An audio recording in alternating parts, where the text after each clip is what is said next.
नमस्कार, स्वदेश एजेंडा देख रहे हैं आप। मैं हूं आपके साथ राखी। वंशवाद भारतीय राजनीति का वो पहलू है जिस पर कांग्रेस हमेशा विरोधी दलों के निशाने पर रही है। नेहरू गांधी परिवार का हवाला देकर विरोधी पार्टियां कांग्रेस की घेराबंदी करती रही हैं, लेकिन आज की तारीख में शायद ही कोई दल खुलकर कह सके कि वो वंशवाद से दूर है। ये बात अलग है कि बिहार के विधानसभा चुनाव में दूसरे मुद्दों के साथ वंशवाद भी छाया हुआ है। वंशवाद की छाया से क्यों नहीं मुक्त हो पा रहे राजनीतिक दल? सियासत में क्यों होती है मेरा परिवारवाद अच्छा, तेरा परिवारवाद बुरा की बात? इसी पर आज हम विस्तार से करेंगे चर्चा। उससे पहले देखिए ये रिपोर्ट।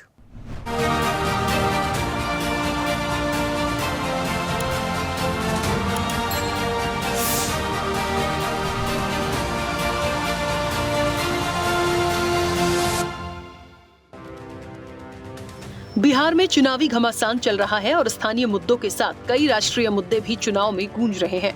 वंशवाद भी इन्हीं में एक है। बिहार में राजद प्रमुख लालू प्रसाद यादव और देश में गांधी परिवार को बीजेपी और एनडीए परिवारवाद को लेकर घेरता रहा है, लेकिन इसके पलटवार में एनडीए में शामिल पार्टियों के परिवारवाद को लेकर अब विपक्ष भी पलटवार कर रहा है। इस बीच बिहार की राजनीति पर एक चौंकाने वाली रिपोर्ट सामने आई है जो बताती है कि 243 विधायकों में से कुल 70 यानी 28.81% विधायक वंशवादी पृष्ठभूमि से आते हैं। बिहार में परिवारवाद, राजद के 71 विधायकों में से 30 विधायक वंशवादी। राजद में वंशवादी विधायकों का प्रतिशत 42.25, जदयू के 44 में 16 विधायक वंशवादी, कांग्रेस के 19 विधायकों में से 4 विधायक वंशवादी। भाजपा में वंशवादी विधायकों की संख्या भी कम नहीं है। बिहार में परिवार की विरासत को आगे बढ़ाने में राजद ने प्रमुख भूमिका निभाई है। इस परिवार में लालू प्रसाद यादव और राबड़ी देवी के बेटे नेता प्रतिपक्ष तेजस्वी यादव और पूर्व मंत्री तेज प्रताप यादव जैसे प्रमुख चेहरे शामिल हैं। इनके अलावा निवर्तमान विधानसभा में राजद की ओर से कम 7 ऐसे सदस्य हैं जिनके परिवार के सदस्य पहले मंत्री रह चुके हैं। वंशवादी विधायकों की इस सूची में पूर्व केंद्रीय मंत्री जीतन राम मांझी की बहू दीपा मांझी, पूर्व मुख्यमंत्री जगन्नाथ मिश्रा और हरिहर सिंह के बेटे भी शामिल हैं। जदयू भाजपा राज्य सरकार के 7 मंत्री भी वंशवादी पृष्ठभूमि से आते हैं। 3 पीढ़ी पुरानी जड़ें। जदयू के मंत्री सुमित कुमार सिंह के पिता और दादा दोनों विधायक और मंत्री रह चुके हैं। पूर्व मुख्यमंत्री शकुनी चौधरी के बेटे सम्राट चौधरी राजनीति में हैं। पूर्व मुख्यमंत्री जीतन राम मांझी के बेटे संतोष सुमन मांझी भी वंशवाद की उपज हैं। राजद के यूसुफ सलाहुद्दीन भी हैं, जिनके दादा सांसद थे। जदयू के मंत्री अशोक चौधरी के पिता भी मंत्री थे। इस विधानसभा चुनाव में कम से कम 42 प्रत्याशी ऐसे हैं जिनके घर वाले पहले भी सांसद विधायक रहे हैं। इनको टिकट देने में भाजपा, जेडीयू, आरजेडी से लेकर छोटी छोटी पार्टियां तक आगे हैं। नई नवेली पार्टी जनसुराज ने भी कुछ ऐसे टिकट बांटे हैं जिससे परिवारवाद की महक आती है। जीतन राम मांझी ने 6 सीटों में से 5 परिवारवादियों को टिकट दिए। जीतन राम मांझी ने अपने 3 रिश्तेदारों को टिकट दिए हैं। चिराग पासवान ने अपने भांजे के चुनाव में डेब्यू करा दिया है। बीजेपी के 101 उम्मीदवारों में से 11 यानी 10.9% उम्मीदवार परिवारवादी हैं। जेडीयू के 101 सीटों में से 5 पर परिवारवादी उम्मीदवार मैदान में हैं। एलजेपीआर ने 29 में से 8 यानी 27.6% पर परिवारवादी उम्मीदवार उतारे हैं। आरएलएम के उपेंद्र कुशवाहा ने पत्नी स्नेहलता कुशवाहा को सासाराम से टिकट दिया। राजद प्रमुख लालू प्रसाद यादव के दोनों बेटे तेजस्वी यादव और तेज प्रताप यादव मैदान में हैं। राजद ने राजनीतिक परिवारों से जुड़े करीब 10 नेताओं को टिकट दिया है। एसोसिएशन ऑफ डेमोक्रेटिक रिफॉर्म्स के अनुसार बिहार में विधायकों, विधान परिषद सदस्यों और सांसदों को मिलाकर कुल 96 मौजूदा जनप्रतिनिधि वंशवादी पृष्ठभूमि से हैं। ये आंकड़ा देश भर के सभी मौजूदा वंशवादी जनप्रतिनिधियों का 9% है। एडीआर की ही रिपोर्ट बताती है कि देश में कुल 5203 सांसदों, विधायकों और विधान परिषद सदस्यों में से 1106 यानी कि 21% की पृष्ठभूमि वंशवादी है।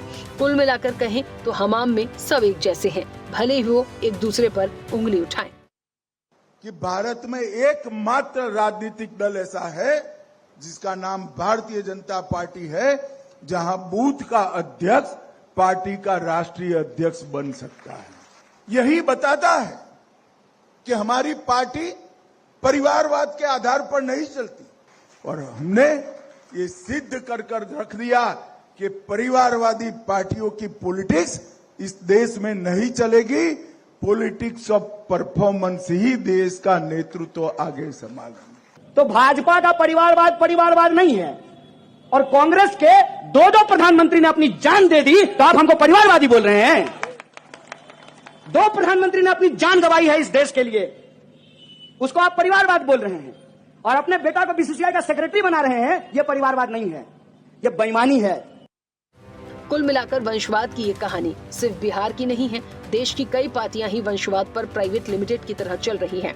अब जबकि बिहार में सत्ता पक्ष और विपक्ष दोनों ने वंशवाद को भी चुनावी मुद्दा बना रखा है, देखना ये है कि देश की जनता इसे किस रूप में लेती है।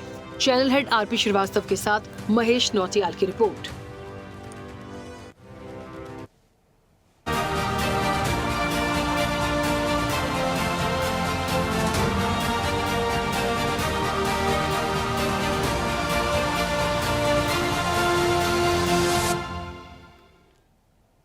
चलिए, तो जितने भी दावे और वादे हैं वो एक तरफ चले जाते हैं और वंशवाद जो है बड़ा हावी होता दिखता है।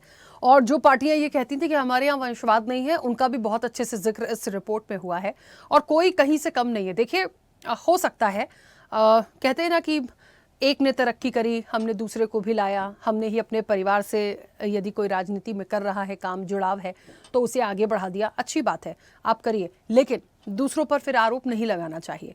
ये बात मैं इसलिए कह रही हूं क्योंकि मुख्य रूप से हमेशा देखा गया है, चाहे हम जेडीयू की बात करें, चाहे हम कांग्रेस की बात करें, ये 2 पार्टियां ऐसी हैं जिस पर खूब वंशवाद का, परिवारवाद का आरोप लगा। लेकिन आज क्या बाकी दल इससे अछूते हैं? क्या उनके किसी को भी इसी इलेक्शन में देख लीजिए कितने लोग एक दूसरे से ऐसे कनेक्टेड आपको मिल जाएंगे जिनके टिकट्स हुए हैं। तो ये वंशवाद जो है कितना हावी है मुद्दों से इतर इस बार के विधानसभा चुनाव में बिहार के, ये बहुत ज्यादा एक क्वेश्चन मार्क जैसा हो गया है कि जिनको आप सवाल उठाते थे आज उन्हीं पर आप सब लोग घिरे हुए हैं कहीं ना कहीं। और इसी पर आज हम चर्चा को भी आगे बढ़ाएंगे। सबसे पहले आपका परिचय करा दें। तमाम मेहमान हमारे साथ जुड़े हैं। भारतीय जनता पार्टी का पक्ष रखेंगे खेमचंद शर्मा, अब से कुछ देर में हमारे साथ जुड़ेंगे, स्वागत है उनका। कांग्रेस का पक्ष रखेंगे पवन डोंगरे, पवन जी भी अब से कुछ देर में हमारे साथ जुड़ेंगे, उनका भी स्वागत है। जेडीयू का पक्ष रखेंगे संजय पटेल, संजय जी भी अब से कुछ देर में हमारे साथ जुड़ेंगे, उनका भी स्वागत है। आरजेडी का पक्ष रखेंगे सैयद जुनैद मखमूर, अब से कुछ देर में हमारे साथ जुड़ेंगे, उनका भी स्वागत है। एलजेपी-आर से अजय कुमार सिंह हमारे साथ जुड़े हैं, अजय जी बहुत स्वागत चर्चा में जुड़ने के लिए। जनसुराज का पक्ष रखेंगे मनोज कुमार बैठा, अब से कुछ देर में हमारे साथ जुड़ेंगे, उनका भी स्वागत है। और वरिष्ठ पत्रकार संतोष सहाय हमारे साथ जुड़े हैं। संतोष जी आपका भी बहुत स्वागत है। अभी हमारे साथ 2 ही मेहमान कनेक्ट हैं और मैं चर्चा की शुरुआत संतोष जी फिर पहले आपसे ही करूंगी। मुझे सुन पा रहे हैं? जी राखी जी। संतोष जी, बात हो रही है आज वंशवाद की, परिवारवाद की। आरजेडी की हम बात कर लें, हम कांग्रेस की बात कर लें, इन लोगों को तो हमने खूब सुना देखा है और सब लेटेस्ट अभी जुड़े हुए लोग हैं। लेकिन इस बार चर्चा चाहे जनसुराज हो, चाहे भारतीय जनता पार्टी हो, चाहे जेडीयू हो, चाहे एलजेपी-आर हो, कोई भी मतलब ऐसा कोई दल नहीं है जो इससे अछूता हो इस विधानसभा चुनाव में भी, और वैसे भी हम तो ओवरऑल बात कर रहे हैं। तो ये जो एक दूसरे पर आरोप लगाते हैं और जिस तरीके से ये मुद्दा एक बहुत बड़ा मुद्दा भी बना हुआ है कहीं ना कहीं और अन्य मुद्दों के साथ बिहार में, कितना इसको हावी देखते हैं ये जो है बिहार का चुनाव, उसमें आप सारे मुद्दों के साथ साथ इस वंशवाद को कितना हावी देखते हैं? देखिए राखी जी, अब अगर वंशवाद की बात की जाए तो जब का चुनाव हुआ था 1952 से लेकर के आज तक में 17 चुनाव तो कम से कम विधानसभा के हो चुके हैं। तो शुरू से ही परिवारवाद हावी है बिहार में, परिवारवाद हावी है, इसमें कोई 2 मत नहीं है। आप अगर आपने ही बताया कि एक वॉचडॉग है, उसके अनुसार 27% सांसद या विधायक किसी न किसी एक परिवार से हैं, जो राष्ट्रीय औसत से भी ज्यादा है, जबकि राष्ट्रीय औसत मात्र 21%। और अगर हम लोग देखें तो निवर्तमान जो 243 सदस्य अभी बिहार में हैं, इनमें 57 दूसरी या तीसरी पीढ़ी के हैं, जबकि 70 वंशवादी है। तो चाहे किसी भी दल का बात कर लीजिए, अभी एक बहुत ही नया नवेला दल आया है जनसुराज, जो लगातार ये दावा करते थे कि ना उनके यहाँ परिवारवाद होगा ना जातिवाद होगा, लेकिन उनके यहाँ भी परिवारवाद हुआ। आरसीपी सिंह की बेटी को टिकट दिया गया, तो परिवारवाद तो है, इसमें कहीं नहीं है। और लगभग 96 राजनीतिक परिवारों के पास ही बिहार की राजनीति का नियंत्रण। जी राखी, ठीक है, बिल्कुल वापस आऊंगी। अजय जी मुझे सुन पा रहे हैं? हाँ राखी जी, सुन रहे हैं, आपको अच्छी तरह से सुन रहे हैं। अजय जी, आपका भी सबसे पहले मत, ये वंशवाद जो है, ये परिवारवाद जो है, इसको कितना प्रभावी देखते हैं? आरोप प्रत्यारोप तो हम खूब लगा लेते हैं, लेकिन है तो सब जगह, कोई इससे अछूता नहीं है। राखी जी, सबसे पहले आपको छठ पर्व की शुभकामना दे रहे हैं। आज हम लोगों ने लोक आस्था का पर्व, महापर्व मनाया है और निकट भविष्य में बिहार में 6 तारीख से ये होने वाला है प्रजातंत्र का महापर्व। और आपने बड़ा अच्छा विषय रखा है कि वंशवाद हावी हो रहा है। हमारे पुरखे ऐसे थे जिन्हें बिहार के प्रथम मुख्यमंत्री डॉक्टर श्री कृष्ण सिंह थे, उनके पास एक विधान पार्षद उस समय हुआ करते थे, कृष्ण मोहन सिंह उर्फ लाला बाबू, कृष्ण मोहन प्यारे उर्फ लाला बाबू। उन्होंने श्री बाबू को प्रस्ताव दिया कि उनके लड़के का नाम था शिवशंकर। उन्होंने प्रस्ताव दिया कि शिवशंकर को चुनाव लड़ना चाहिए। तो डॉक्टर श्री कृष्ण सिंह ने कहा कि लड़ें, शिवशंकर को आप लड़ाइए चुनाव, लेकिन मैं फिर चुनाव नहीं लड़ूंगा। फिर एक समाजवादी नेता हमारे स्वर्गीय कपिल देव बाबू थे बड़हिया के, और समाजवादी पार्टी के ये राष्ट्रीय प्रधान महासचिव पद पर से उनका ये हुआ निधन हुआ। उनके पास भी बहुत लोगों ने कहा, उनके बेटे थे डॉक्टर अर्जुन, वो राजनीति में कुछ दिलचस्पी लेते थे, लेकिन उन्होंने अपने बेटे को स्पष्ट कहा था कि जब तुम चुनाव में आओगे, राजनीति में आओगे अर्जुन, तो फिर हम चुनाव से राजनीति से किनारे हो जाएंगे। तो जब तक वो जिंदा रहे, श्री बाबू ने भी अपने जिंदगी में अपने बेटे को राजनीति में नहीं आने दिया। यहां तक श्री बाबू ने तो एक ऐसी ये किया था कि बरबीघा के सारे लोग, बरबीघा के वो वासी थे माहौर गांव के श्री बाबू, और वहां एक कॉलेज का ये हुआ था। उस कॉलेज में लोगों ने इनके नाम पर और इनकी पत्नी के नाम पर कॉलेज खोलने का काम किया। कहा कि श्री बाबू ने कहा कि यदि हमारे परिवार के नाम पर कॉलेज खोलोगे तो हम एक भी इसमें सहायता नहीं करेंगे और मैं इसके उद्घाटन समारोह में भी नहीं आऊंगा। लेकिन बावजूद उन लोगों ने उनका और उनकी पत्नी का नाम श्री कृष्ण राम रुचि महाविद्यालय के नाम से उस कॉलेज का ये किया, और उसमें सारे लोग, तमाम लोग आए, लेकिन डॉक्टर श्री कृष्ण सिंह जी नहीं आए। वो नैतिकता उस समय की थी, राजनीतिक लोगों की नैतिकता ये थी। लेकिन आज की तारीख में कार्यकर्ताओं के साथ, कार्यकर्ता आपके विरल परिस्थिति में जी जान रख करके, अपने घर को छोड़ करके, अपने काम धाम को छोड़ के दिन रात आपके संगठन को बढ़ाने में रहते हैं।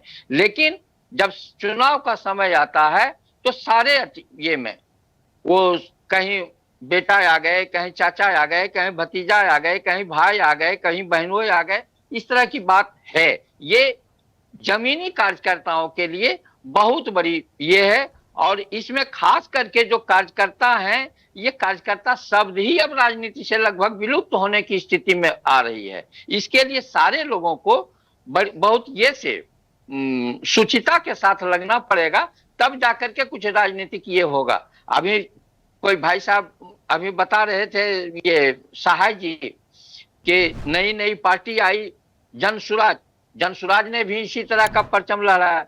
जनसुराज की बात जिस समय से उनका पहला ये हुआ था, उसी समय से लग रहा था कि जनसुराज का क्या ये होगा। लेकिन मुगालते में लोग आ गए, एक से एक दिग्गज, बहुत पुराने राजनीति करने वाले लोग भी उनके झांसे में आए, और बाद में जब वो लॉलीपॉप उनको टिकट नहीं मिला तो फिर बाद में उनके अथी में जा गए, धनसुराज के जगह जनसुराज के जगह धनसुराज नाम रखने का काम किया।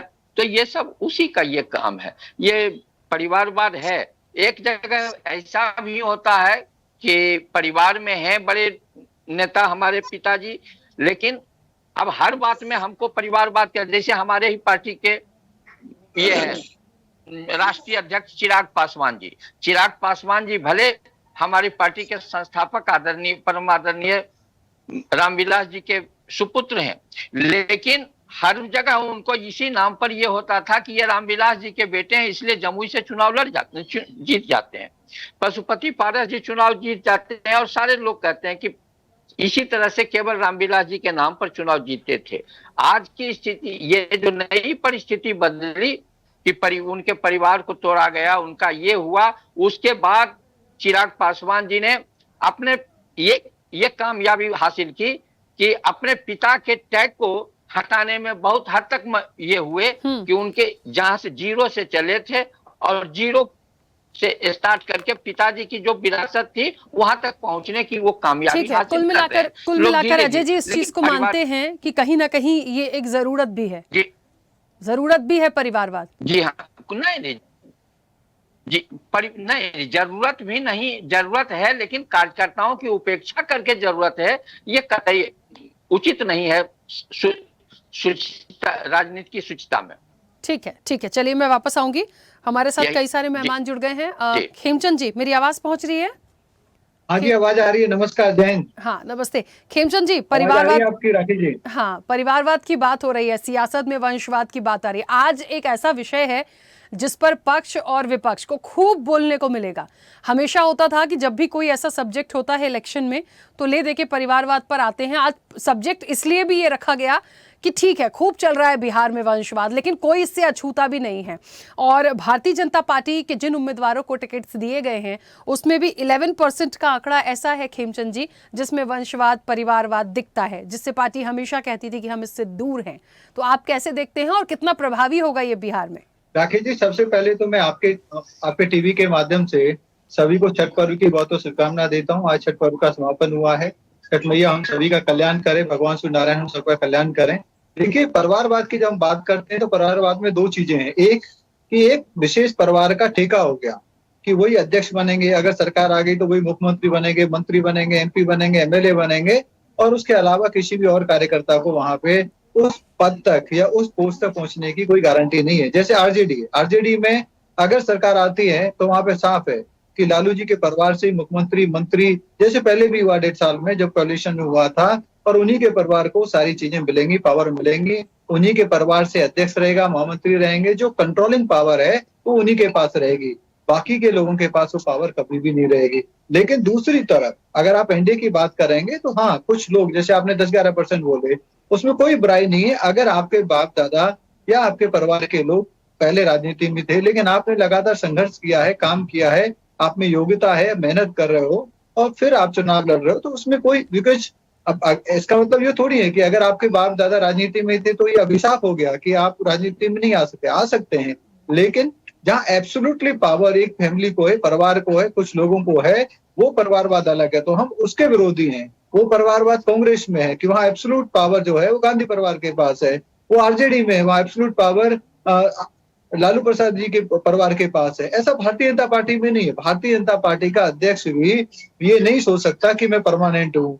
वहां पे अध्यक्ष भी बदलते रहते हैं वहां पे, क्योंकि हमारे यहाँ पे संविधान है, संविधान के अनुसार, लोकतंत्र के अनुसार समय समय पे हमारे यहाँ परिवर्तन होते रहते हैं और उस परिवर्तन के आधार पे हमारी पार्टी चलती है, हमारा संगठन चलता है। वैसे ही आप आदरणीय नीतीश जी को देखिए, वहां भी ऐसा नहीं है कि आदरणीय नीतीश जी ने अपने परिवार को आगे बढ़ाया हो, वहां भी ऐसा नहीं है कि भाई कोई एब्सोल्युटली वहां पे कोई मैंडेट एक परिवार को, ऐसा नहीं। तो दो बड़ी पार्टी जो बिहार में चुनाव लड़ रही हैं इंडिया की तरफ से, वहां पर ऐसा नहीं है।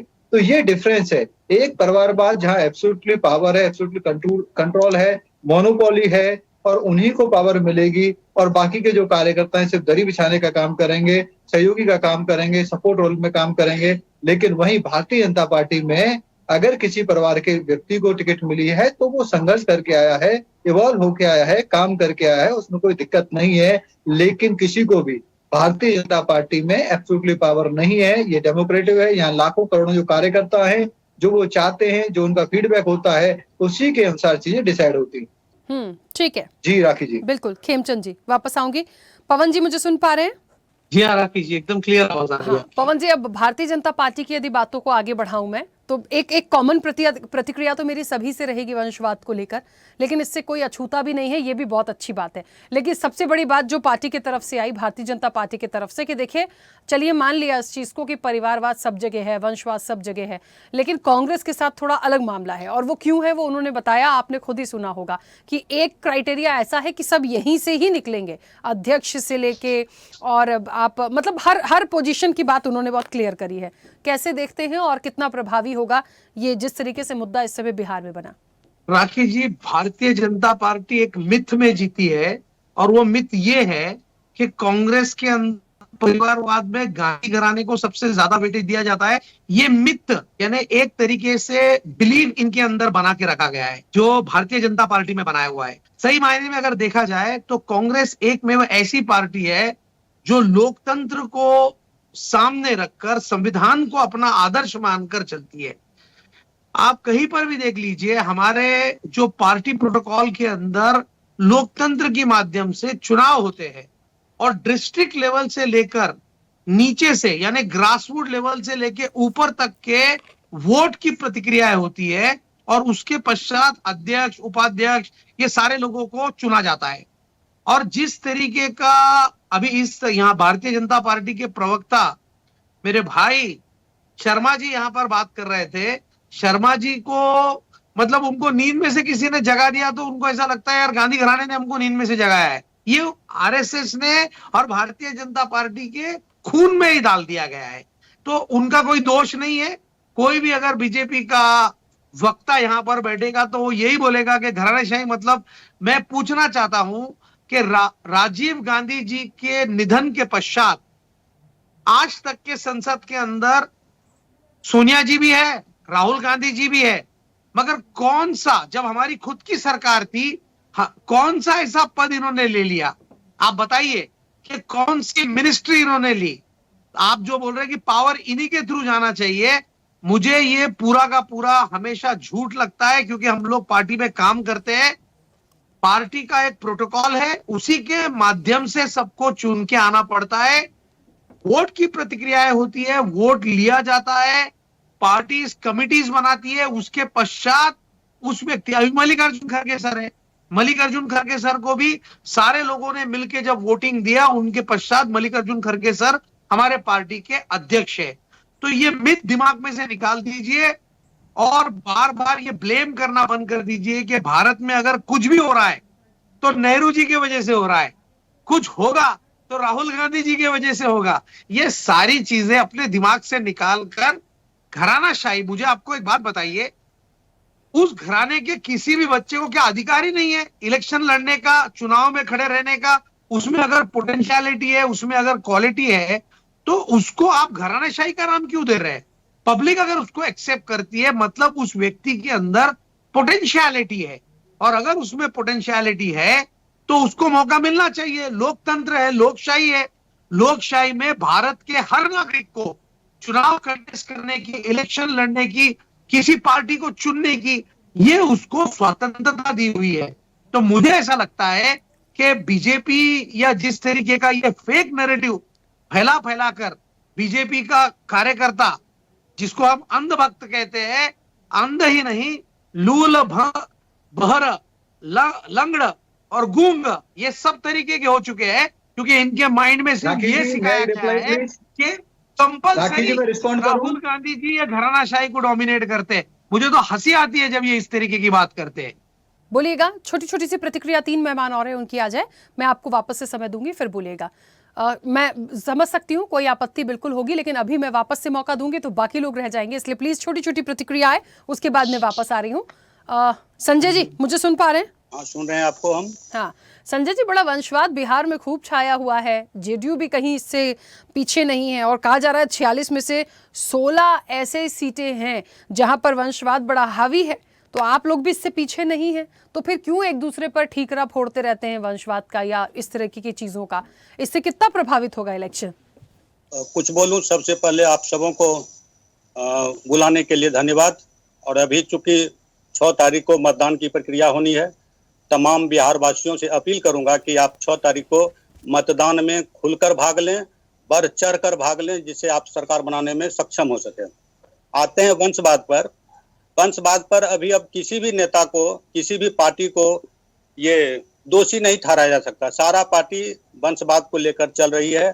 आज से कुछ दिन पहले जब वंशवाद की प्रक्रिया चल रही थी, हम आपको ले चलेंगे सरदेय शास्त्री जी के समय में, लाल बहादुर शास्त्री जी के समय में, वो जिस समय अपना चुनाव लड़ रहे थे, जिस समय अपना कार्यकाल था उनका, एक वाकया है उनके साथ, तो वो उनके पुत्र के द्वारा पर्सनल यूज के लिए गाड़ी यूज कर लिया गया था, जिसको उन्होंने लेटर से माफीनामा लिया था और अपने तरफ से उसको दिया था कि अब मेरे या जो इतना दूर चला है इसका आप भरपाई मेरे पर्सनल अकाउंट से कर लें। तो उस समय की नैतिक जिम्मेदारी अब उतना देखने को नहीं मिल पा रही है। हर एक पार्टी में वंशवाद आने का जो मेरे समझ से एक कारण बन गया है, भौतिकवाद का प्रचलन बहुत ज्यादा हो गया है। सभी आदमी भौतिकवाद की ओर बढ़ रहे हैं। इसी परिस्थिति में बिहार वासियों को, आम जनता को ही निर्णय करना पड़ेगा कि कौन से लीडर को हम जितावें जो जन सेवा की भावना से क्षेत्र में आए हुए हैं। इस तरह का भावना होगा, जनता ही वंशवाद पर निर्णय दे सकती है। सभी पार्टी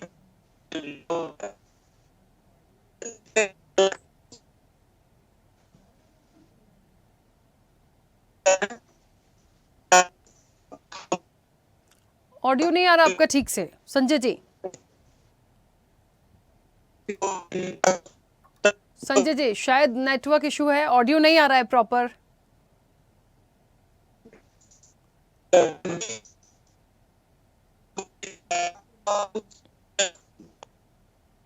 संजय जी नहीं, ऑडियो नहीं आ रही है सर। मैं एक बार फिर से आपको कनेक्ट करने की कोशिश करूंगी और तब तक हम बात करेंगे आरजेडी से। सैयद जुनैद जी मुझे सुन पा रहे हैं?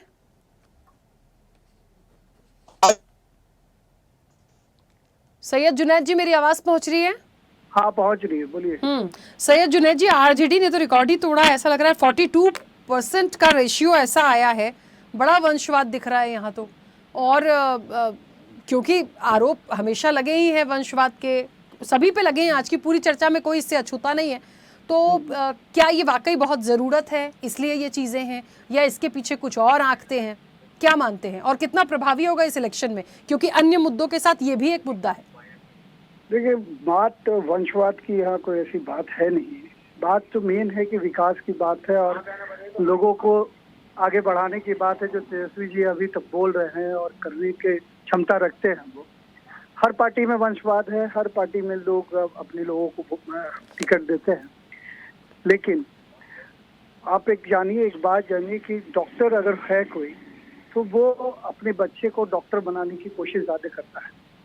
तो वहाँ पे कुछ देखिए, अमित शाह के बेटे हैं, वो भी ऐसे के प्रेसिडेंट है, बीसीसीआई के बने, फिर आगे बढ़े, उन्होंने अपने बेटे को बढ़ाया। सब चाहता है कि अपने परिवार के बच्चे को आगे बढ़े।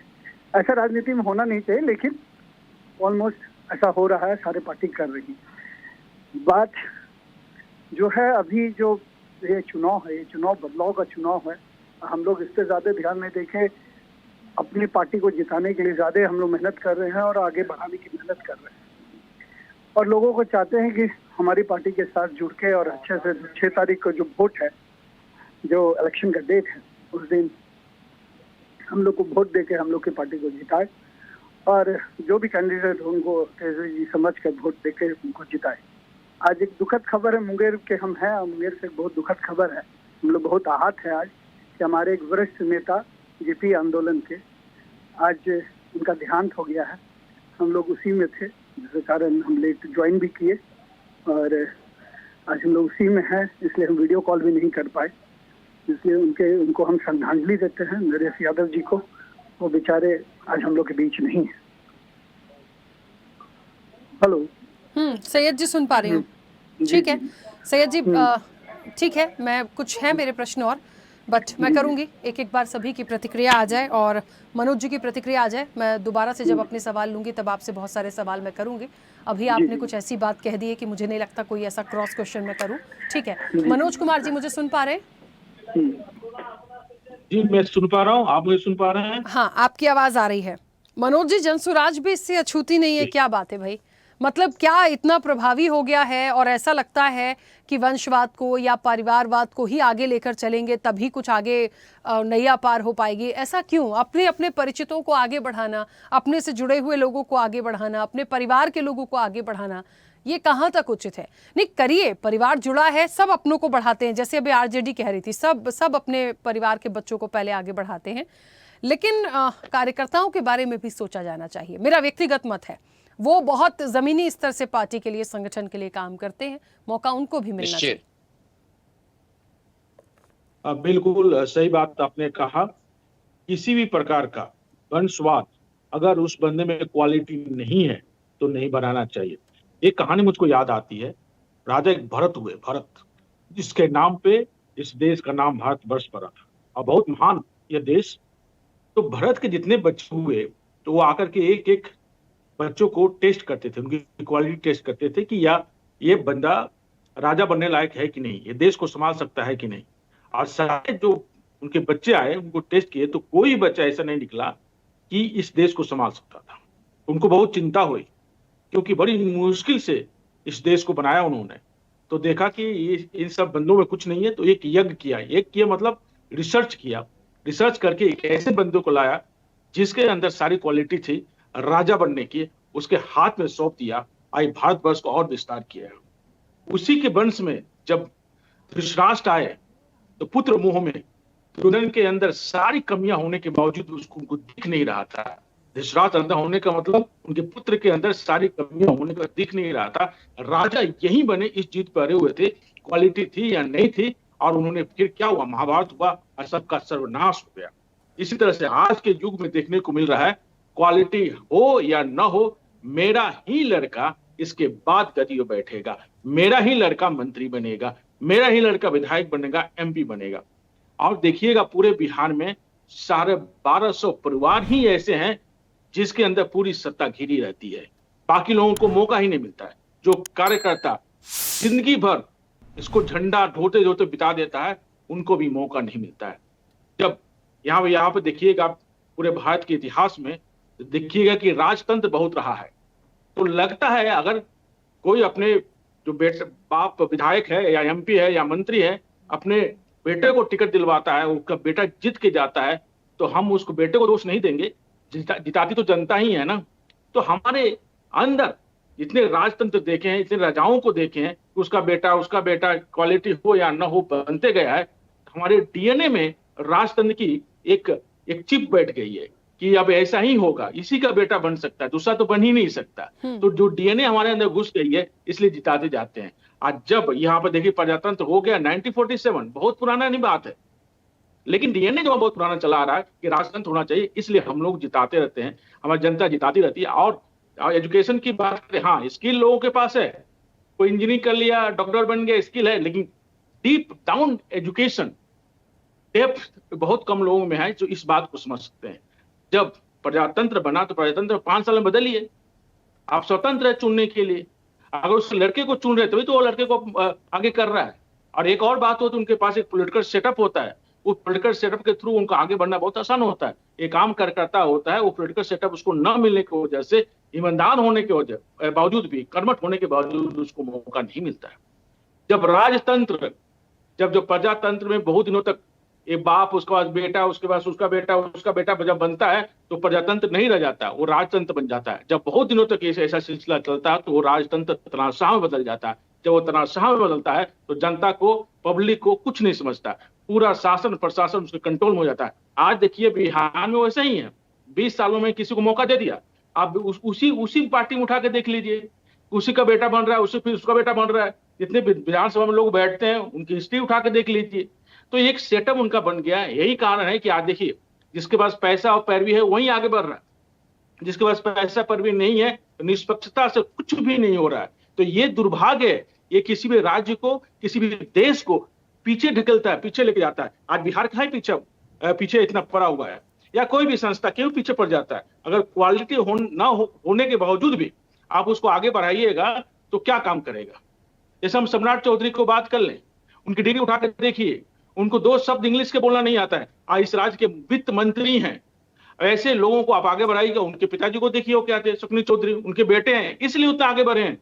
अदरवाइज जिस तरह की उनकी क्वालिफिकेशन है, जिस तरह की उनकी थॉट प्रोसेस है, उनको कौन प्रकार का जॉब मिल सकता था। उनसे कर्मठ कार्यकर्ता है, लेकिन उनको मौका ही नहीं मिल पा रहा है। जब तक हमारे अंदर से ये राजतंत्र वाला डीएनए हटेगा नहीं, और जो भी व्यक्ति आ रहा है आके उसका बाप कुछ है, क्वालिटी है तो ठीक है, अगर क्वालिटी नहीं है तो जनता जब उसको इग्नोर नहीं करेगी तब तक ये वंशवाद चलता रहेगा। और जब तक ये वंशवाद चलता रहेगा इस राज्य का विनाश होता रहेगा। ठीक है। संजय जी जुड़े हमारे साथ दोबारा से। संजय जी मुझे सुन पा रहे हैं? संजय जी चलिए, शायद मेरा ऑडियो नहीं पहुंच रहा है। जब भी जुड़ेंगे उनकी प्रतिक्रिया पूरी नहीं आई थी, तो उनकी बात आना भी जरूरी है। एक बार फिर से कनेक्ट कीजिएगा। और खेमचंद जी, क्योंकि आपने समय मांगा था, हालांकि मैं वीडियो तो नहीं देख पा रही हूं आपका, पर आपने बीच में आपकी ऑडियो आई थी, तो प्लीज अपनी बात रखिएगा। राखी जी, मेरा वीडियो ऑन है। देखिए, अभी हमारे कांग्रेस के मित्र जिस तरीके से बातें कर रहे थे कि भाई हमें सपने में भी राहुल गांधी और गांधी परिवार का परिवारवाद दिखाई देता है। मित्र, आपको नहीं दिखाई देता क्या? आप कह रहे कौन सा पद उनके पास था? हमको कुछ भी, हमको सिर्फ देश दिखाई देता है। डॉक्टर पवन जी, मैं अभी देश की भक्ति दिखाई देती है। कर रहा हूँ भैया, मैं रिस्पॉन्ड कर रहा हूँ। सुन लीजिए, आपको डिस्टर्ब नहीं किया था, मैंने सिर्फ टाइम मांगा था उस समय राखी जी से। आपने कहा, एक बहुत अच्छा क्वेश्चन आपने उठाया कि जब यूपीए की सरकार थी तो कौन सा बड़ा पद उनके पास था? भाई, वो सुपर पीएम थी, पीएससी की पोजीशन बनाई गई थी, और वो पोजीशन थी चेयरमैन की। चेयरमैन की पोजीशन क्या? यूपीए की चेयरपर्सन। और यूपीए की चेयरपर्सन बाकायदा सरकारी एडवर्टीजमेंट पे छपती थी। प्रधानमंत्री से बड़ा फोटो हुआ करता था, प्रधानमंत्री से बड़ा उनका प्रोटोकॉल हुआ करता था। चाइना की ऑफिशियल विजिट हुई तो चाइना की ऑफिशियल विजिट में सोनिया गांधी को as a head of the country kind of treat किया गया था। तो वो सुपर पीएम थी, ऑफिशियल सुपर पीएम थी। फिर उनको इस्तीफा देना पड़ा क्योंकि वो कॉन्फ्लिक्ट ऑफ इंटरेस्ट में आ गई।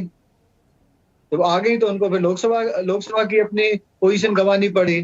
तो सुपर पीएम तो वैसे भी थे राहुल गांधी और सोनिया गांधी। जब मन करता था तो फाड़ दिया करते थे।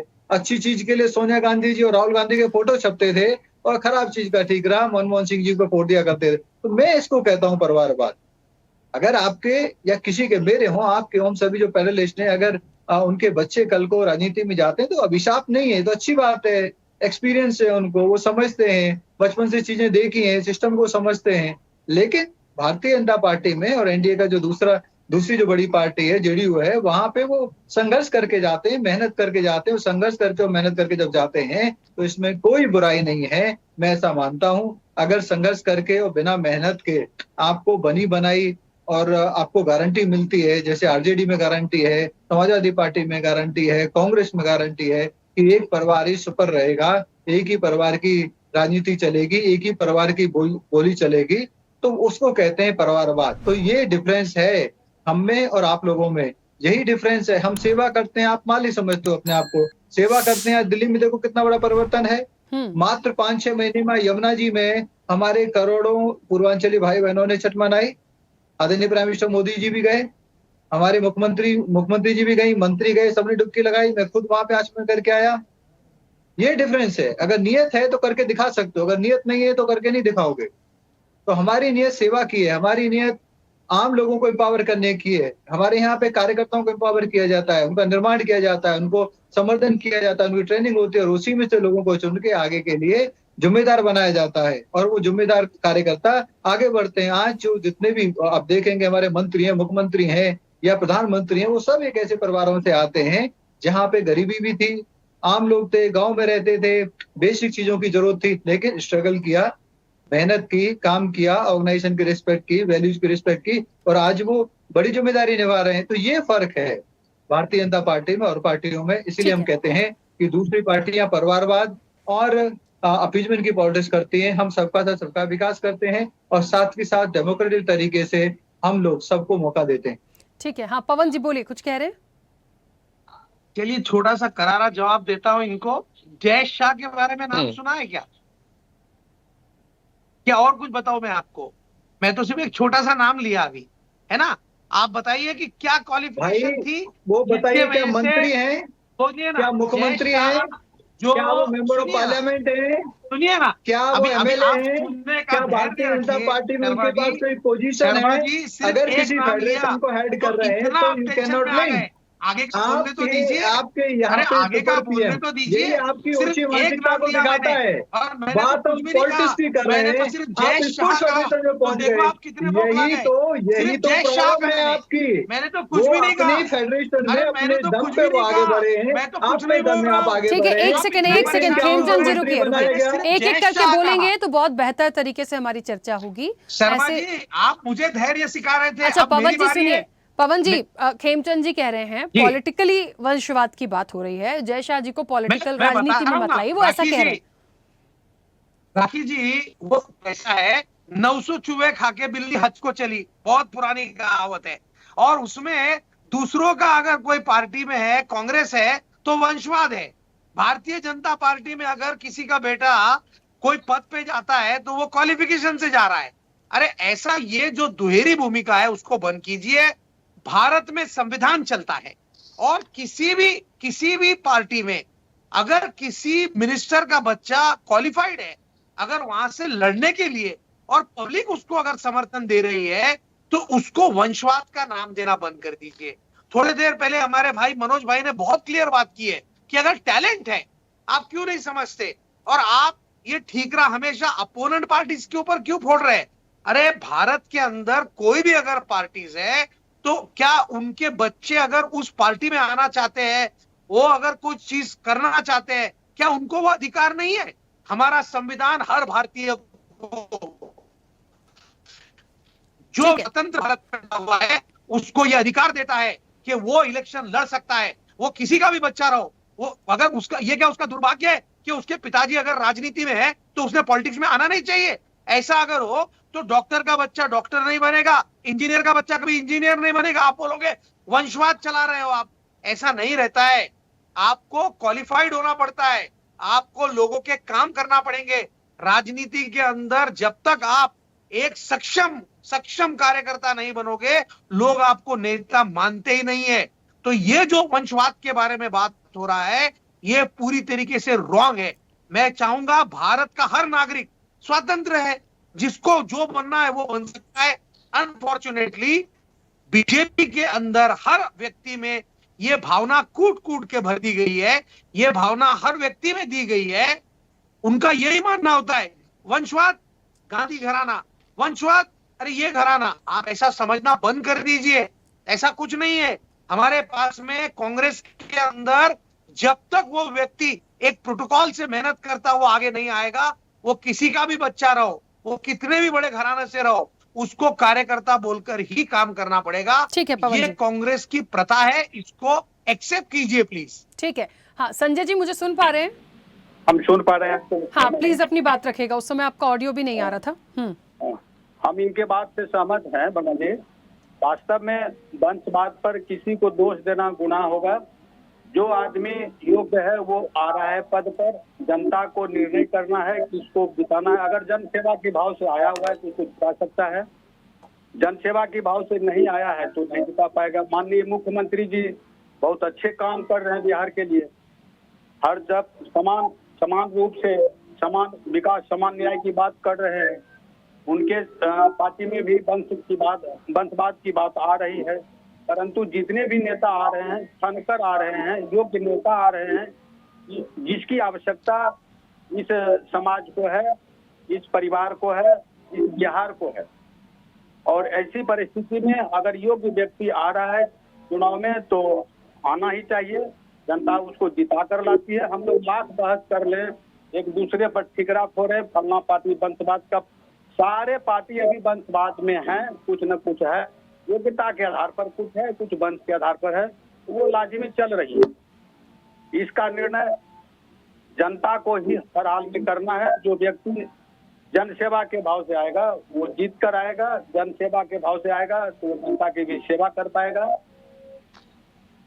ठीक है, देखिए मैं एक बात बस कहना चाहती हूँ और एक संक्षिप्त प्रतिक्रिया मैं संतोष जी से लूंगी। उसके पहले हमारे 3 मेहमान और जल्दी से अपनी बात रखेंगे, जुनैद जी भी और अजय जी भी और मनोज जी। मैं तीनों की प्रतिक्रिया लूंगी, लेकिन एक बात मैं सभी से कहना चाहती हूँ। देखिए वंशवाद और परिवारवाद पे ये जो सार्थक चर्चा इस वक्त अब आई है, धीरे से उस लाइन पर आई है कि यदि आप में क्वालिटी है, आप में टैलेंट है, आप राजनीति के दांव पेच समझते हैं और आप अपने परिवार में बचपन से वो चीज़ों को देखते आए हैं अपने बड़े बुजुर्गों से, तो आप डिजर्व करते हैं, बिल्कुल करते हैं। लेकिन हमें ये भी देखना पड़ेगा कि उनको भी बढ़ाने के चक्कर में जो कार्यकर्ता ज़मीनी स्तर से सालों से 20-20, 25-25, 30-30 बहुत सालों से जो काम कर रहा है उसको दरकिनार ना करें। देखिए एक टिकट परिवार वाले को दे सकते हैं, आप सबको तो नहीं दे सकते। आप पूरी चेन ही बना देंगे यदि, तो कैसे काम चलेगा? तो उन लोगों के बारे में भी सोचा जाएगा। तो मुझे लगता है इस तरह की चीजें फिर नहीं आएंगी। जुनैद जी अपनी बात रखिएगा।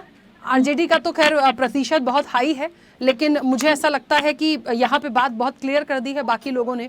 अब लालू प्रसाद यादव हैं, राबड़ी देवी रही हैं, तो फिर तेजस्वी क्यों नहीं हो सकते, तेज प्रताप क्यों नहीं हो सकते? तो मैं उस पर सवाल नहीं उठाऊंगी, लेकिन बाकी लोगों का भी ख्याल रखा जाना चाहिए। इस चीज़ को समझने की ज़रूरत है। देखिए, बाकी लोगों का तो ख्याल रखा गया है। अगर हमने कुछ टिकटें अगर किसी विशेष लोग को दिया है तो कार्यकर्ता को भी टिकट मिला है। कार्यकर्ता भी अगर बेस से काम किया है शुरुआती दौर से, बिना कार्यकर्ता की कोई पार्टी होती नहीं है। आप भी जानते हैं कि वो मेहनत करता है, जमीन पे मेहनत करता है, लोगों को पार्टी की तरफ तवज्जो दिलवाता है और काम भी करता है, और उसके बलबूते पे ही कोई लीडर बनता है। और जो जिसको टिकट मिला भी है, जो परिवार के लोग हैं जिसको टिकट मिला है, आपने भी अभी क्लियर किया है कि वो बचपन से वही देख रहा है कि वो राजनीति देख रहा है, उसने वो सीखा है, उसके खून में भी राजनीति आ गई है। और वो उसके अलावा वो क्या करेगा, आप बताइए कि उसके अलावा क्या करेगा? एक दुकानदार एक अच्छा बिजनेस चला रहा है, तो बिजनेस चलाने के बाद अगर उसके बाद उसका दुकान कौन संभालेगा? उसका पड़ोसी तो नहीं संभालेगा, उसका बेटा ही संभालेगा। तो यहाँ तो बात आपने क्लियर कर ही दी है। तो आप बीजेपी में भी बहुत सारे मंत्री हैं, केंद्र में भी मंत्री हैं, जिनके बच्चे जो हैं अभी भी आप देख सकते हैं कि मंत्री है या मंत्री नहीं है तो राजनीतिक लाभ उठाए हुए हैं।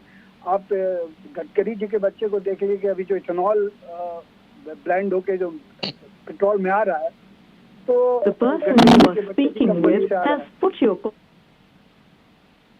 हेलो, हाँ जुनैद जी बोलिए। हाँ, तो वो जो ब्लेंड होके आ रहा है इथेनॉल, तो उनके बच्चे कहीं ना कहीं कुछ ना कुछ फायदा दिया जा रहा है बीजेपी की तरफ से भी। ऐसा थोड़ी है कि सब हाथ गंगा में धुला हुआ है, ऐसा कोई बात नहीं है, या गंगा के धुला पाक साफ है सब। लेकिन कार्यकर्ता को हम लोग भी मौका देते हैं। सिर्फ टिकट, एक एमएलए के टिकट की बात नहीं है, उसके बाद भी बहुत सारा आपके आयोग है, उसमें भी जो कार्यकर्ता है उसको मौका मिलता है, एमएलसी बनाया जाता है, उसमें मौका मिलता है, अध्यक्ष बने हैं और भी बहुत कुछ बनते हैं, तो मौका दिया जाता है कैंडिडेट मतलब कि कार्यकर्ता को। ऐसा नहीं है कि सिर्फ हम लोग वंशवाद के परोपकार है और उनके बारे में कहते हैं। लोकतंत्र में सबको अधिकार है, उसको भी अधिकार है कि वो टिकट लेकर टिकट मिले और जीते। अब रही बात आप तेज प्रताप जी की, बोला तेज प्रताप जी ने तो अपनी पार्टी कहाँ इस बार परिवार से किसी को टिकट दिया गया है राजद पे, बताइए तो? सिर्फ एक तेजस्वी यादव छोड़ के और कोई है तो एमएलए के लिए टिकट में रेस में है सर? टिकट लेके वो 42% वंशवाद का जो रेशियो है आरजेडी का, तो जो जितने भी आपके विधायक हैं उन लोगों को कैलकुलेट किया गया है, उन लोगों का रिपीटेशन और उन सारी चीजों को लेकर ये बात है। पर्टिकुलरली मैंने लालू प्रसाद यादव या ये नहीं कहा कि तेजस्वी जी या उन्हीं के पूरे परिवार वाले 42%। आपने कहा ये, मैं तो मतलब कि एक सवाल का मैंने आपका जवाब दिया कि अभी अपने परिवार के अंदर से उन्होंने किसी को टिकट दिया नहीं है। और रही बात कि जो कैंडिडेट 2020 में जीता है वो किन्हीं का भी बेटा हो या प्रताप का हो, तो उसको अगर रिटेन किया गया है, उसको भी आप इसमें कैलकुलेट कर रहे हैं। तो दूसरी बात है ये देखिए कि नए कितने आए हैं, नए में कमी आई होगी, जरूर आई है, और ये चीज को गौर करने की जरूरत है, इसको देखने की जरूरत है। सबका हक है कि वो चुनाव में उतरे। देखिए, इस पर ध्यान गया क्यों जुनैद जी, ये भी देखना पड़ेगा। ना तो वंशवाद और परिवारवाद को लेके आप लोग इस तरह के सवाल करते, एक दूसरे पर मरते, ना इस तरह की चर्चा होती। हमेशा बहुत सारे मुद्दों पर बात होती, लेकिन आज वंशवाद पे ही बैठ गए कि चलिए कोई अछूता नहीं है तो किसकी क्या राय है। तो बहुत अच्छी चीज निकल के भी आई। अभी जो इलेक्शन का जो मुद्दा है वो ये मुद्दा नहीं है, मुद्दा है कि जो बेरोजगार हैं, जो लोग हैं, उनको रोजगार कैसे मिले। सर बिहार में तो ऐसे मुद्दे हैं कि मैं जिसकी बात नहीं कर सकती। मैं बता रहा हूँ कि अभी जो मुद्दे हैं मैम, उस मुद्दे पे बात करनी ज्यादा जरूरी है। इलेक्शन का कदम पीक टाइम है, और मुद्दे जो हम लोग मुद्दे पे बात करें, मुद्देहीन बातों पर ध्यान ना दें। हम मुद्दा पे बात करने वाली पार्टी है, लोग और जनता के बारे में बात करने वाली पार्टी है। ठीक है जुनैद जी, मैं रोकूंगी, समय की सीमा है। 2 छोटी प्रतिक्रिया और आनी है। अजय जी जल्दी से अपनी बात रखिएगा। राखी जी, लोहिया जी ने एक बार ये कहा था कि जो राजनीति करने वाले लोग हैं उनको शादी ही नहीं करनी चाहिए, क्योंकि यदि वो शादी करते हैं तो या तो राजनीति के प्रति विश्वासघात करते हैं या जनता के प्रति विश्वासघात करते हैं। वो परिवार जिनके साथ शादी किए हैं उनके साथ विश्वासघात करते हैं कि उनको अपना पूरा ये नहीं करते हैं। उनका मानना था वो अपने 24 घंटे को, कार्यकर्ताओं के 24 घंटे को उन्होंने समय में रूटीन वाइज ये किया था कि 2 घंटा आप गांव की गलियों को दीजिए, 2 घंटा आप वहां दीजिए, वहां दीजिए। तो उनके कहने का ये था कि यदि आप शादी करोगे तो पारिवारिक स्थिति जो आपकी होगी वो कमजोर होगी, या आप उधर ये करेंगे। इसलिए राजनीतिक कार्यकर्ताओं को एक तरफ ये संदेश दिया गया कि आप शादी न करें तो राजनीति, अच्छी राजनीति करेंगे। और समाज के दिग्गज है सर, शादी अच्छा सबकी हुई है। सभी दलों में जितने भी दिग्गज हैं, शादी सबकी हुई है। नहीं, ये कहने का मतलब नहीं। जो वंशवाद के बाद जो ये हुआ है, वंशवाद के अलावे भी बहुत सारी बातें हैं। आज जो स्थिति है कि सामान्य कार्यकर्ता चुनाव में आने के लिए सोच नहीं सकता है। ये इतनी भयावह स्थिति हो गई कि गरीब का बेटा अब सदन में, या तो विधानसभा में या लोकसभा में, कोई चुनाव लड़ने की योग्यता नहीं रखता है। जबकि वो मनसा वाचा कर्मणा, दिन रात उसके पिताजी आंदोलनकारी थे, लेकिन उनके अपने सत्य और निष्ठा के चलते वो ठेकेदारी नहीं किए, उनका ये नहीं हुआ, स्वच्छता दलाली नहीं किए, उनके पास पैसा नहीं आएगा। जो कार्यकर्ता अपने घर का क्या कहते हैं, गेहूं और चावल बेच करके ये करेगा, घर का व्यवसाय चला के करेगा, उसको चुनाव लड़ने का कहाँ। अजय जी मैं रोकूंगी क्योंकि समय की सीमा है। मनोज जी बहुत जल्दी से संक्षिप्त प्रतिक्रिया। नहीं, एक मिनट राखी जी। आज जो कह रहे हैं पवन भाई कांग्रेस के हैं और संजय जी जो आरजेडी का पक्ष रख रहे हैं, ये दोनों आदमी को यदि आप लालू प्रसाद जी के परिवार का नाम ले लीजिए और गांधी जी के परिवार, इंदिरा जी के परिवार का नाम ले लीजिए, तो इनको बहुत कस के नोचनी लगेगा। आज ठीक तो क्या कहते हैं, करमचंद भाई ने कहा कि अमित शाह जी के बेटे किस ये अथी पर संसदीय अथी में है, पार्लियामेंट में है, राज्यसभा में है, विधान सभा में है, विधान परिषद में है। खेमचंद जी सुन लीजिए, मुझे एलजेपी के जो प्रतिक्रिया और वो है वो मुझे ठीक नहीं दिख रही है आखिरी में। हालांकि बहुत बेबाकी से अपनी बात रख रहे हैं, बिल्कुल स्पष्ट रूप से, लेकिन कहीं ना कहीं जिन लोगों का जुड़ाव होता है उनके लिए ये एक मैसेज है। खैर सर, मुझे बहुत छोटी सी प्रतिक्रिया। मनोज जी जल्दी से। नहीं, जुड़ाव तो क्या कहते हैं, मनोज जी के लिए भी कहेंगे। हाँ, अजय जी बोल रहे थे, जो लोहिया जी कहे थे कि जो पॉलिटिक्स में आता है या फिर राज्य के नीतियों में सम्मिलित होता है, उनको शादी नहीं करना चाहिए, उनको बच्चे पैदा नहीं करना चाहिए ताकि वंशवाद ही खत्म हो जाए। और वही चाणक्य जो राजनीति के जनक माने जाते हैं और शास्त्र के जनक माने जाते हैं, वो कहते हैं कि कोई भी राजा को या राज की नीति में सम्मिलित व्यक्तियों को शादी करना चाहिए, उसको वंश बढ़ाना चाहिए ताकि उसको दर्द को समझ सके, जनता को अपना परिवार समझ सके। तो दोनों बातें विरोधाभास है, अपनी अपनी महानता है, अपने अपने लोग कहते हैं, लेकिन अपनी थॉट प्रोसेस इस प्रेजेंट के परिप्रेक्ष्य में हम कहना चाहते थे। एक भाई साहब कह रहे थे, आरजेडी के प्रवक्ता थे, कि जो व्यक्ति जिसका बाप राजनीति में है, मंत्री है या वो मुख्यमंत्री है, और उसका जो बेटा होता है उसके डीएनए में राजनीति होता है। भाई ऐसा कुछ भी नहीं होता। अगर डीएनए में ऐसा चीज होता तो आइंस्टाइन का लड़का आइंस्टाइन होता। भाई आइंस्टाइन बना, एक भी रिसर्च नहीं किया, एक भी खोज नहीं किया, कोई जानता भी नहीं है। गावस्कर का लड़का गावस्कर हुआ, नहीं हुआ। क्या गावस्कर पिताजी क्रिकेट खेलते थे? नहीं खेलते थे। वो बना। मौका देने की बात होती है, हम क्वालिटी की बात होती है। राजनीति में कोई भी आ सकता है, क्योंकि इसका कोई लिटमस टेस्ट जैसा कोई चीज नहीं है कि कुछ भी आप नकारा हो, बेकार हो, कुछ भी हो, आप राजनीति में जा सकते हैं, चुनाव लड़ सकते हैं, चुनाव जीत भी सकते हैं, क्योंकि आपके पीछे जो राजनीतिक सेटअप है वो काम करता है। एक चीज यहाँ पे गौर करने वाली बात है, जो राज्य के लिए बहुत अच्छी चीज है, प्रजातंत्र के लिए अच्छा हो सकता है। अगर किसी का बाप कोई भी खूब बहुत संघर्ष किया है, नेता बना है, मंत्री बना है, विधायक बना है, वो जनता से जुड़ा हुआ है, वो संघर्ष किया हो, एक आम आदमी से बन करके एक माननीय बना है, तो आम आदमी का दर्द समझता है। जब उसका बेटा होगा, एक बताइए कि अगर मंत्री का लड़का कोई होता है तो मंत्री का लड़का कितने प्रोटेक्शन में रहेगा?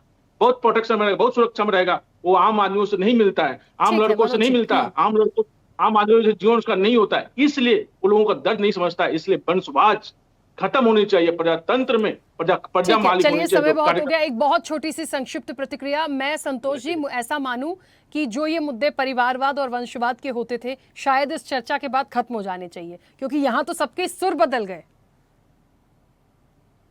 भारती जी देखिए, परिवारवाद का मुद्दा इन लोग कोई खत्म नहीं कर सकेंगे।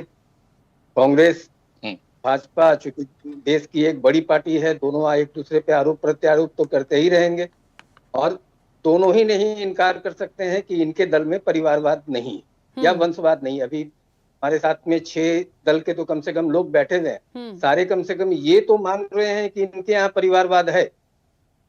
अब जनसुराज वाले जो हैं उनको राजतंत्र और लोकतंत्र में ये फर्क बता रहे थे। तो राजतंत्र में चाहे वो कैसा भी होता था उसके बेटा को राज दिया जाता था, लेकिन लोकतंत्र में ये स्वीकार्य नहीं।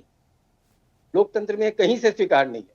प्रशांत जी लगातार बोलते रहे। एक प्रशांत जी का एक कार्यक्रम मैं कवर कर रहा था, प्रशांत जी ने कहा था कि मेरे यहाँ ऐसा नहीं होगा, मैं क्वालिटी वाले आदमी को दूंगा। मनोज कुमार जी को सुनकर के लग रहा है कि उनके पास में क्वालिटी है, तो उनको क्यों नहीं टिकट मिला कि आरसीपी सिंह की बेटी को टिकट दे दिया? क्या ये परिवारवाद नहीं था? है, उनको भी स्वीकार लेना होगा कि उनके यहाँ भी परिवारवाद है। हालांकि मेरा इन सबसे अनुरोध होगा कि सारे लोग अपने अपने नेताओं को ये बतावें कि बिहार की जो खराब स्थिति है, अभी बिहार में कई एक समस्याएं हैं। सड़कों की स्थिति खराब है, स्कूलों में टीचर नहीं है, अस्पतालों में डॉक्टर नहीं है। वैसे मुद्दों पर ये लोग कब बात करेंगे अपने नेताओं से? बिल्कुल, उन सारे मुद्दों पे बात करें। परिवारवाद को थोड़ी देर के लिए छोड़ दें, चुनाव नजदीक है। अपने लोगों को ये बता दें, अपने जो अभी इनके कैंडिडेट लड़ रहे हैं उनको ये बतावें कि आप अपने क्षेत्र के लिए करेंगे। ठीक जी राखी जी। बिल्कुल संतोष जी, चलिए आज समय भी बहुत हो गया है। आप सभी मेहमानों का बहुत शुक्रिया इस चर्चा में जुड़ने के लिए। चर्चा बहुत अच्छी थी और इसलिए थी क्योंकि जब परिवारवाद और वंशवाद की बात आई सबने एक्सेप्ट किया, हाँ है, और इस चीज को भी माना कि क्वालिटी होगी तो उसे बिल्कुल देना भी चाहिए, और ये भी मान रहे हैं कि कार्यकर्ताओं को हम दरकिनार नहीं करेंगे। लेकिन असल में हम एंड मोमेंट पर जब इलेक्शन होता है और टिकट जब दिए जाते हैं तो हमें दिखता है कि कितना परिवार को मिला, कितना कार्यकर्ताओं को मिला। खैर, ये जो एक दूसरे पर छींटाकशी कर रहे थे, आरोप प्रत्यारोप वंशवाद और परिवारवाद का लगा रहे थे, इस चर्चा में सब न्यूट्रल नजर आए। सबने आरोप प्रत्यारोप छोड़कर ये बात करी है कि उसको समझने की जरूरत है कि परिवारवाद वंशवाद क्या है, और दोनों ही पहलुओं को समझने के बाद ये लगता है कि कम से कम अब आरोप प्रत्यारोप ना लगाएं तो बेहतर होगा, क्योंकि इससे अछूता कोई भी नहीं है। चर्चा में इतना ही। बने रहिए स्वदेश न्यूज के साथ, सबसे पहले देश। ऐसे ही वीडियोस के लिए लाइक करें, शेयर करें, फॉलो करें। YouTube पर जाकर सब्सक्राइब कर बेल आइकन दबाना ना भूलें, और ताजा अपडेट्स के लिए swedeshlive.com पर जरूर जाएं।